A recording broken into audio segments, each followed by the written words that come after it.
అవసరం.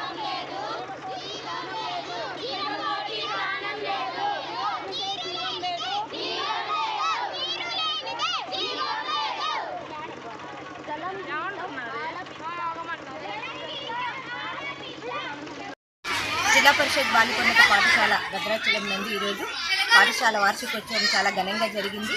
ముఖ్య అతిథిగా ఐటీడీఏ పీఓ గారు బి రాహుల్ గారు హాజరు కావడం జరిగింది. అదేవిధంగా విశిష్ట అతిథులుగా బి నాగమణి గారు సిఇఓ జెడ్పీ గారు మరియు డి చెంగల్రావు గారు chief manager ITC PSPD Sarapaka వారు హాజరైనారు.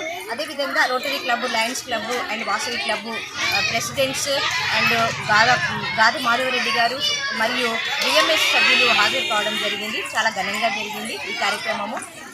ఈ 2,35,000 రూపాయలు పాఠశాల యొక్క అభివృద్ధికి డోనర్స్ ఇవ్వడం జరిగింది. అదేవిధంగా విద్యార్థులు లాస్ట్ ఇయర్ 10వ తరగతిలో ప్రథమ స్థానం పొందినటువంటి విద్యార్థులు ప్లస్ 9.0 కంటే ఎక్కువ వచ్చినటువంటి 8 మంది విద్యార్థులకి మెమోతోని బహుకరించడం అనేటువంటిది జరిగింది. అదేవిధంగా పాఠశాల యొక్క వార్షికోత్సవానికి చాలామంది దాతలు సహకారాన్ని అందించారు. ఆ సహకారంతో ఈరోజు చాలా ఘనంగా పాఠశాల వార్షికోత్సవాన్ని నిర్వహించుకున్నాము. పాఠశాల అనేటువంటిది చాలా అభివృద్ధి పదంలో ఉన్నది. ఇక్కడ ఉన్నటువంటి విద్యార్థులు కానివ్వండి మంచిగా చదువుకోవడము, మంచి గ్రేడ్ పాయింట్స్ సాధించడం అనేటువంటిది సమాజంలో ఒక మంచి స్ఫూర్తిని కలిగిస్తూ ఉన్నది. కాబట్టి ఈ విధంగానే విద్యార్థులందరూ మంచిగా చదువుకోవాలని రాహుల్ గారు చెప్పారు. ప్లస్ అదేవిధంగా ఒక లక్ష్యాన్ని ఏర్పరచుకోవాలన్న లక్ష్య సాధన కోసము కృషి చేయాలని తెలియచేయడం అనేటువంటిది జరిగింది.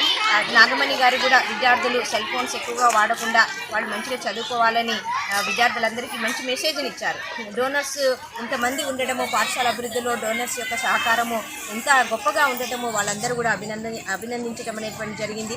మంచి స్టాఫ్, డెడికేషన్తో ఉన్నటువంటి స్టాఫ్, మంచిగా పనిచేసేటటువంటి ఉపాధ్యాయులు, విద్యార్థులందరినీ కూడా ఇన్స్పిరేషన్ చేసేటటువంటి ఉపాధ్యాయ బృందం ఉండడం కూడా ఈ పాఠశాలకు ఒక ప్లస్ పాయింట్గా చెప్పుకోవచ్చు.